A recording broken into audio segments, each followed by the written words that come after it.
Местный хлеб в масштабных партиях снова доступен жителям Усинского района. Хлебозавод не работал 3 года. Все это время мучную продукцию поставляли 5 мини-пекарен.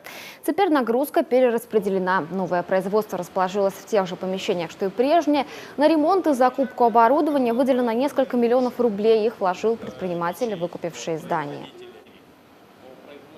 У нас в республике более 100 пекарен разной формы собственности, разной мощности. Вот я скажу, что, наверное, самая будет современная пекарня у нас из всех, что есть в республике. Пока только начало уже есть. Установили ротационные печи. Это очень суперсовременные они в мире считаются. Они очень экономичные. Хотел бы в благодарность вспомнить, наверное, тех предпринимателей, тех сегодня